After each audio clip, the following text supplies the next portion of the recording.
Hello, this is Wyland with Drone Rental Supply, and today we just got in our Aliens 4, 5, and 6-inch kits, and also the accessories that we got along with it.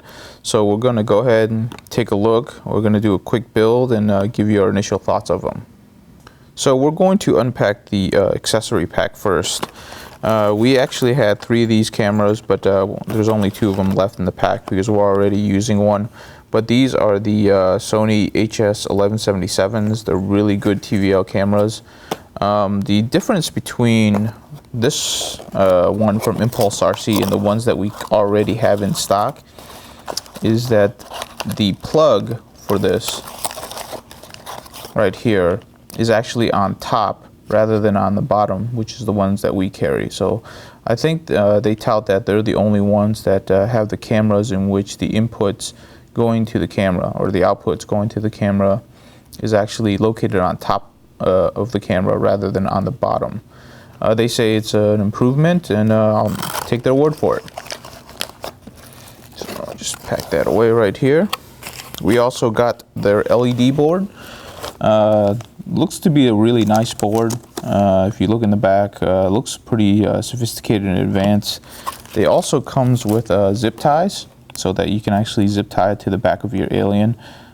These boards might actually fit the QAV210. We're going to give that a try to see how well it looks on a QAV210. And we have 2 of these as well. And then we also got the extra nuts and bolts for each of the kits. And the 5 and the 6-inch are actually the same exact kit, but the 4-inch is different. Now, they don't actually number these, or they don't have a label on these, but it's pretty simple to tell because of these long spacers. The 5 and the 6-inch kits have the long spacers, and then the 4-inch kit does not. It has a shorter spacer, so they're relatively easy to tell apart. But it would be nice if they actually label them. It could be just that, you know, they're trying to rush orders out the door, so they didn't get a chance to label them. And now we come to our main kit. This is probably the one that you were waiting for. This is what the packaging looks like when you get the Alien. Let's see. This is definitely the 6-inch one, 5-inch, and then 4. Yeah. That looks about right.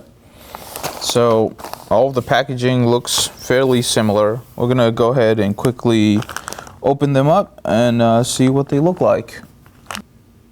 So we'll go ahead and we'll unpack them in order. We'll go from the 6, the 5, and then to the 4. So got a pair of scissors. Let's go ahead. Keep the packaging relatively nice. So here are the tubes for your receiver. They give you a file, which is kind of nice. I think this is the file in order to file out like your screw holes in case they're too small. You can file them out. We usually use a Dremel with a specific bit for this, but it's nice that they actually included the tool for it. Oh, actually 2 tools. So there's 1 tool and then there's a second tool. So this kind of explains why some of the cost of the Alien kit is so high, is that they're actually providing some pretty good tools. Still a very expensive kit though, I mean, don't get me wrong. Here are the arms. You'll notice that these arms, even though they're 4mm arms, they're really thin. So that's the thinnest that I've seen for a 6-inch kit, I think, but I could be wrong. Put that over here. Here is the, I think this is the plate for the middle, or for your flight controller, and this is for the back, where you can actually have these antenna holders poke out of. Here is the main base plate. Here's the top one. They actually give you 2 of these, so you actually have a choice of which ones you put on. Again, this probably kind of accounts for some of the cost. Most frames won't give you actually a choice of 2. This one is the regular one. This one, I believe, is actually to help mount a GoPro on there. So if you break one, you always have a backup. And this right here is for your camera system. So this will actually go in front, in which it'll allow you to adjust your camera tilt. And then you have, oh, here we go. This is actually goes on top of your top frame, and this will help you keep your LiPo battery in place. It's a very, very dense rubbery material. Feels pretty good. We'll see how well it works out. Here are all of your screws, and this is probably one of the parts where it's kind of intimidating, because a lot of the kits that we run, they're very simple to put together, but you can tell just from this is that there is quite a bit of different amount of screws in order to put this together. So it'll be interesting to see how hard it is to put this together, just going by feel. I have watched some of the videos, so I kind of know what I'm doing, but still quite a bit of screws. This right here is the power distribution board. I actually kind of expected this to actually be already soldered on, but it is not. And then these are they're the inserts for the middle to help, I guess, hold everything together. So I believe these are actually made of steel, and everything else here is made of aluminum. So that right there is the 6-inch kit. So we just unpacked the 6-inch kit. That one will most likely is bred for racing, because you can spin a 6-inch prop on there and go really fast. The 5-inch prop is more for freestyle. You can still race with it. I mean, it'll still go plenty fast for most people. But for the pros, they'll probably opt for the 6-inch kits. And then when they actually want to go out there and do tricks and do all sorts of interesting YouTube videos, they would probably fly the 5-inch kit. So let's go ahead and open it up. I'm going to assume that it's going to have the same type of parts in there, so I'll go much faster to keep this video as short as possible. So same power distribution board as the other one. The accessories kits for all of the screws and bolts, again, quite a bit in there. And the same rubbery substance for your LiPo battery. Here are your 5-inch arms, same thickness. Your base plate. Now, one thing to note that I've read on the website is that the 6-inch is the only one that comes with a 2mm base plate. The rest of the 4-inch and the 5-inch actually comes with a 1.5mm base plate, which is, when you look at it, is actually very thin. We'll get a close-up view later on. But it's basically, yeah, I mean, you can tell a significant difference when we actually do a close-up view of this. But just recognize that if you want the thickest frame possible, you're going to have to go with a 6-inch frame. Again, 2 of the top plates, so that you can either fly without a cam or fly with a cam. Here are the parts for the video. Here are the parts for the top of, for your transmitter cable lines, and then a place in the middle to mount stuff in the middle of your Alien. So we looked at the 6-inch Alien, which is for speed. We looked at the 5-inch Alien, which is basically your best overall frame and it's usually used for freestyle and acro. And then the 4-inch frames, these are getting popular because they're small, they're very nimble, and you can fit them into small places, and they're just really cool. It's just really that's just all there is to it. I really like these frames. So we'll go ahead and open them up. I expect to find the exact same things, just in a smaller form factor on this one. Power distribution board stays the same, so this is actually going to look really large on a 4-inch frame. Like I said before, on the 4-inch frames, these are a little bit different than on the 5 and 6-inch frames. So if you buy a 4-inch frames, and if you want extra screws and bolts, make sure you buy the appropriate one. You can tell that this one's actually significantly smaller, and I'm not sure why, but they actually gave you these parts. I'm pretty certain that that they just didn't take the time to punch them out. But on the other ones, they actually didn't have these parts to come along with it. I don't think you'll ever use these parts, but you might find a use for them, I don't know. 4-inch arms, they're really small, as you can tell. They're still 4mm thick, so they'll be tough arms. The bottom plate bottom plate should be 1.5 millimeters. Again, for the 4-inch and 5-inch Aliens, it's a 1.5 millimeter base plate. So it's a very thin base plate. You can really tell that they're really looking at weight and they're trying to keep it down as much as possible, but they might be sacrificing a little bit on durability because of it. So on the 4-inch frame, you'll actually only get one top plate. As on the 5 and 6 one, you actually had 2 top plates. So this is where I guess some of the cost saving comes from, although for a 4-inch frame this is still really expensive. But just realize that you only get one top plate on a 4-inch frame, which I didn't know. Of course, I didn't really read all that hard. Here are the accessories that you need to mount your camera, and this is also what you need for the middle, to be able to mount stuff into the middle of your quad if you want to. Again, there's also the piece for the back of it is not here for the 4-inch frame. So there's definitely significantly less parts on a 4-inch frame than on the 5 and 6. So what we're going to do is we're going to start building some of this, and we're going to see what they look like partially built and compare them, contrast them with each other. So we just unpacked the basics of the 4, the 5, and the 6-inch kits, and we just wanted to compare and contrast the arms and the base plates, because this is where the major differences is. Definitely the 5 and 6-inch frames are most likely going to be the most popular frames. One thing I just wanted to say and tell you real quick is that when you unpack this, you might actually run this through the sink in some water, because I can tell you just from handling just the carbon fiber from this is that I'm actually getting a lot of carbon fiber dust off of these plates. And this is not, carbon fiber is definitely not something you want to breathe in or have on your hands and ingest. So definitely when you get all of this, get all of it out and just run it through the sink to get all of the edges off. Most of the edges aren't really all that bad. I don't think you need to file them down, but if you do want to file them down, I don't think it'll hurt, or it'd probably help a little bit. You can actually see some of the carbon fiber dust there. But anyways, if you look at the arms, all of the arms are 4 millimeters thick, so they're definitely super tough, and they'll survive a hit without issue. And what's nice about all of these arms is that if you line them up, it's going to be a little bit hard for the camera to see, but all of the screw holes actually line up perfectly.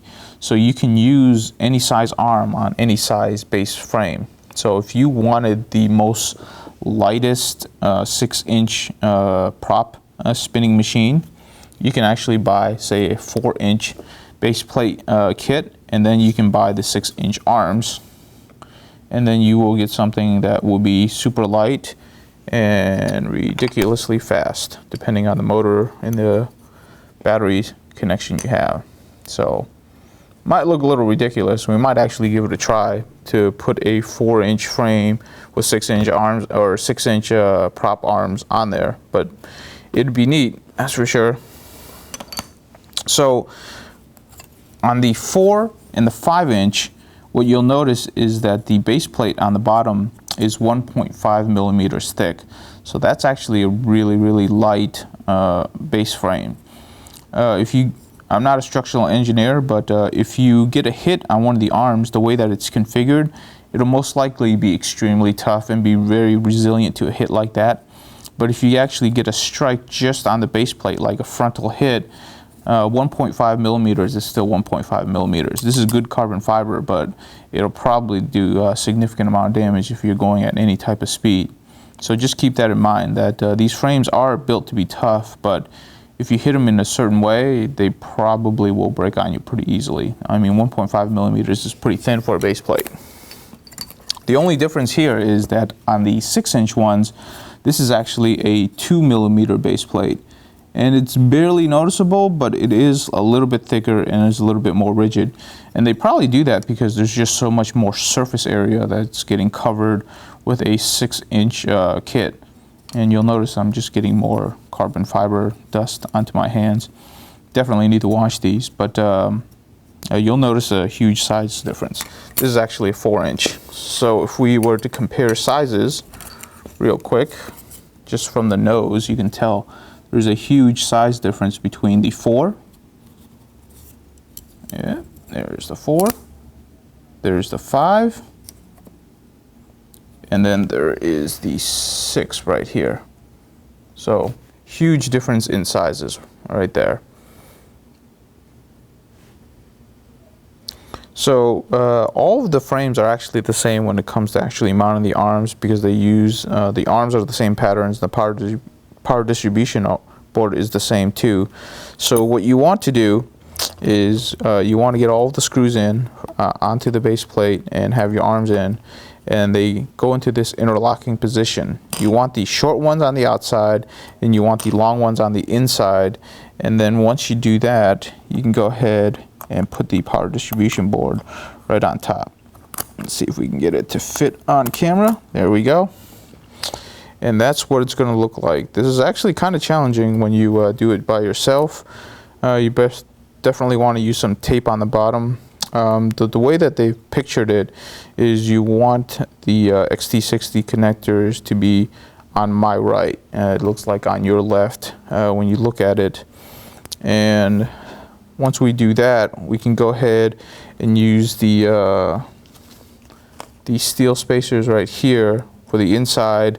We'll use nylon spacers on the inner square, and then we'll just use these regular aluminum hex spacers for the outside.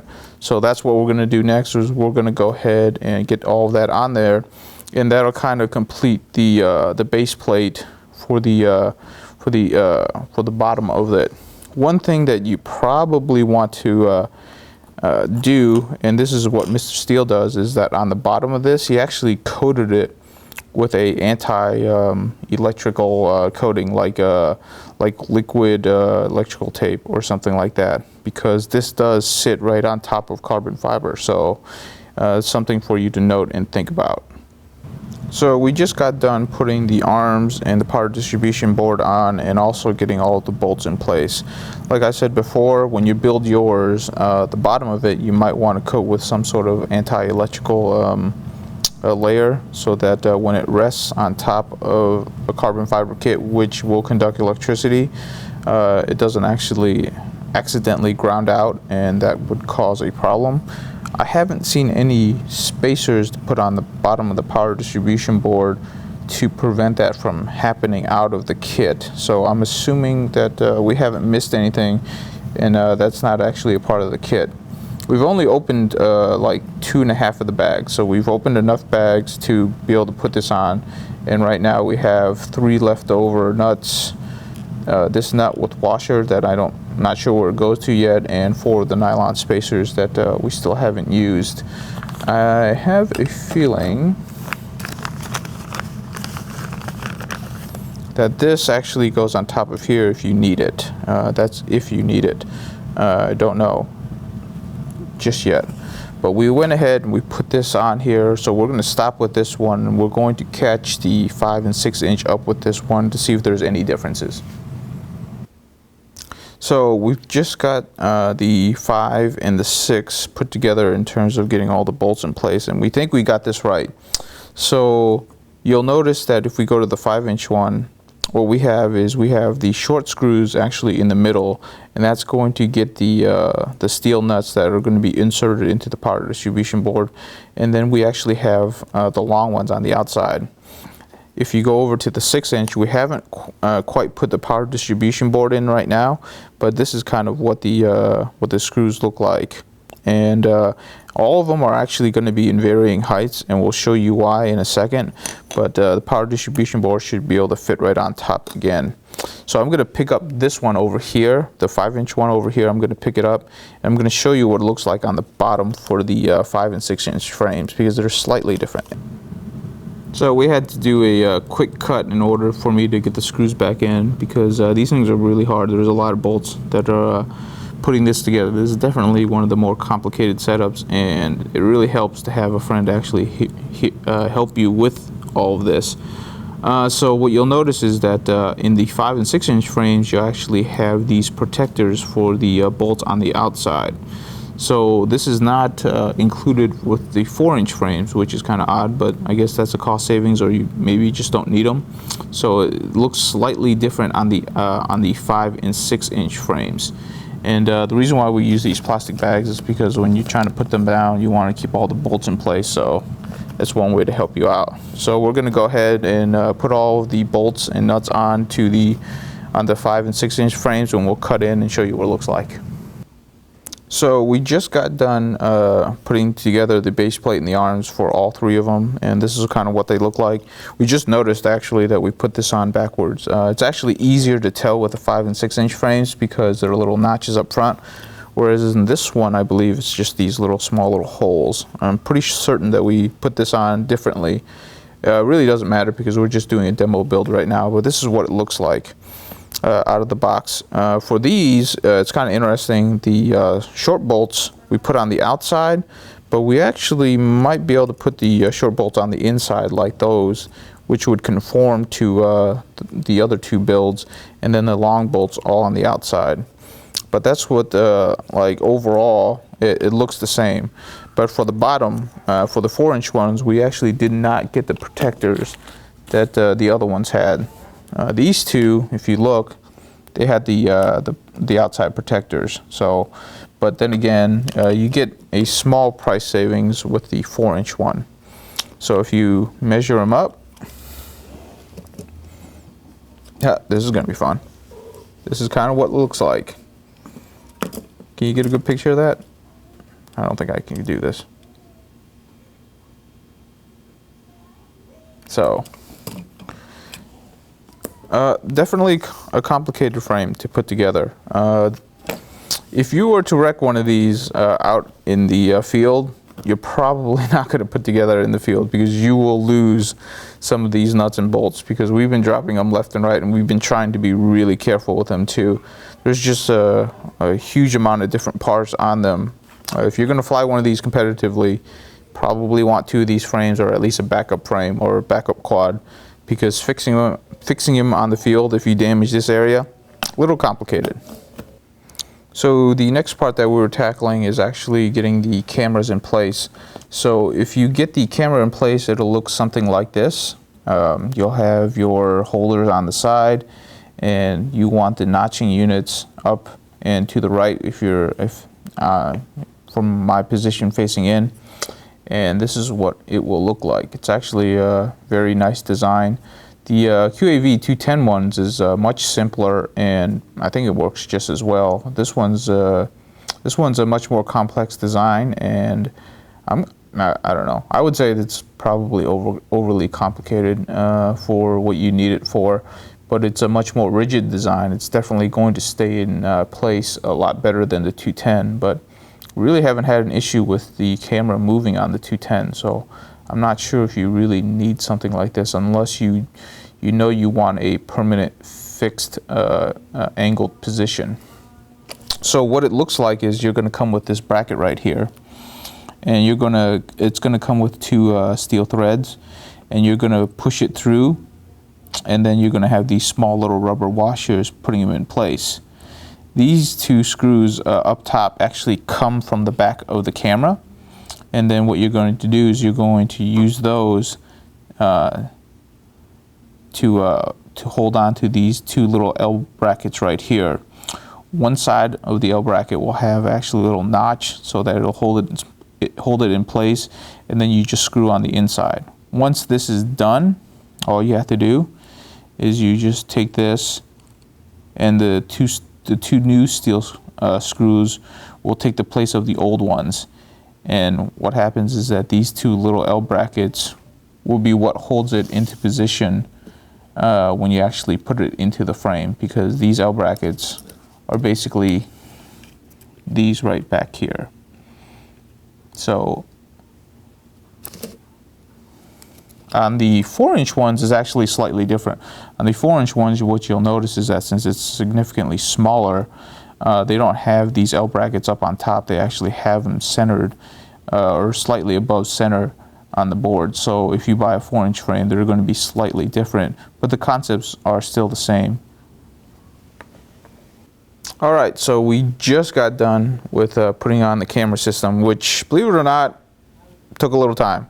The 4-inch one right here is actually different from the 5 and 6. So you have a completely different setup when you're doing the 4-inch frame for the camera setup. So just realize that I'm not sure why they didn't just go with the 4-inch setup on the 5 and 6-inch frames, because it looks to be sturdy enough. It's significantly less material, and it wasn't really, you know, all that more complicated or less rigid, in my opinion. So they could have just made this work with the other two and just had less material, because it bolts onto the bottom rather than it bolting onto the sides and then just having these little notches to hold onto the frame. This is probably a better setup because it actually uses screws on the bottom. I kind of like this setup right here, actually. One thing to note, if you're building these, put on the standoffs, build your camera, and then put the cameras on with the standoffs already in. It's actually an extremely tight fit up front with the standoffs already in. You actually need to make sure that the standoffs are in a squared position, because these are hex standoffs. They're not rounded like most normal ones, so they're a little bit difficult. But other than that, though, I mean, it's coming together really nice. The first time you build this, definitely complicated. You still have a whole bunch of screws over here that we're still trying to use up and get all done. Nice thing about it is that they do give you a whole lot of spares. So you will have a bunch of spare screws in case you need them or if you drop them. But this is definitely a more complicated setup than most normal quad frames. But we're going to put the top plate on, we're going to build out the back, and then we'll give you a final cut and give you our opinions.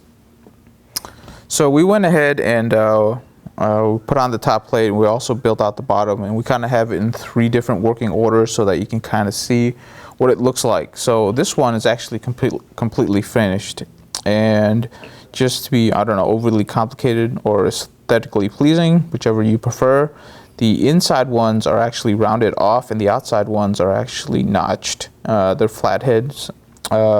Makes it look interesting, but it just makes it more complicated, and it also requires you to do 2 different hex sizes, so that's a bit annoying. This is kind of what the finished product will look like with the spacer for all of your antennas and your VTX. Nice design back here, but it does add a little bit of complexity. The rubber that actually goes on top is actually custom cut to fit on top. Although with this on there, you're going to have a little bit of leftover. I'm not sure why they did that. And if you use the GoPro or video HD cam mount plate, you're most likely going to be cutting this part of it off. But that's what it would look like for the most part. Overall, though, I mean, once you've got it together, it's a really nice looking kit. Here's a 6-inch one, and we haven't completed this one because we just wanted to show you. What you're going to do is you're going to have this press nut, and in order to get this nut to fit in there and to seat properly, they give you this screw and this washer right here. You only get one of these, and what you do is you use it with this spacer. You screw it in on the other side, and then you just use your Allen key wrench to screw it in until this seats. Once this seats and it's in there, it'll seat nice and it'll be permanent pretty much, and it's nice and flush. Then you can use your longer screw heads for the back ones, and then you have to use your washers, so you have your washers here. Where's my other washer? There's another washer right there. I'm going to try to do this in front of the camera, which is a terrible idea most of the time. I'm going to take that washer out if I can get it.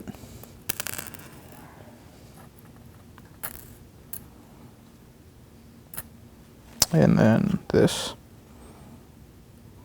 So you're using your 3 purple washers.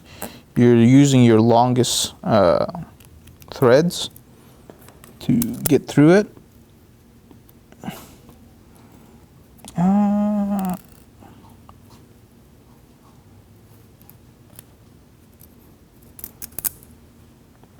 One last washer. It'll fit up in the front. And then you'll have one specific purple aluminum screw that's actually a different size than all the other ones. And that will fit up front, and then it'll go into that press plate that I was talking about. And that will complete the back of it. And then it will look something like this. So if you look through here, you'll actually see all of the different washers up there to give you a little bit of space. And then your video transmitter will actually come up through the middle. And then in the back, it should be nice and clean. And that's where you can mount your LED board. So that is the entire kit put together. Just general overall thoughts as we were putting this together, and we actually had 3 people putting this together and figuring things out, is that it is an overly complicated setup because there are a lot of different screws, a lot of different parts. They should have just standardized, in my opinion, a little bit more. And I mean, it's really nice, but this is something that's going to take a little time, a little patience in order to put together. It's a really nice setup. I really like the design, but the only thing that you'll have to watch out for is the front and the back. This is the weak area of the frame, so that if you get a strike up front or in the back somehow, those are the crucial areas where the frame is probably the weakest. On the actual legs itself, if you get a strike here, it's going to distribute all of that energy throughout the entire frame. So it's actually very tough and rigid if it gets a strike on any of the arms, which is most likely where you're going to get a hit. But you will have to be careful. Once it's actually completed, though, you can tell that it's actually a really nice kit. In this one, we actually have the plate mounted. And I think what it's for is that once you mount your power distribution board, your flight controller, you can mount this on top. And that's where you can mount like another board, like a video transmitter or something like that, or something else that you need a flat area for. And then you can have this area for something else. So other than that, though, really nice kit. And if you do get it, I'm sure you'll really like it. Pricing wise, though, these things are expensive. They're really expensive. I can't really justify the cost of a 4-inch frame for $130.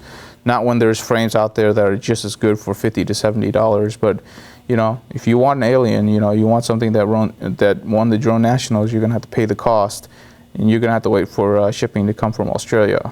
So that's our quick look at the Aliens. If you enjoy you know, building, this is probably one that you should look up.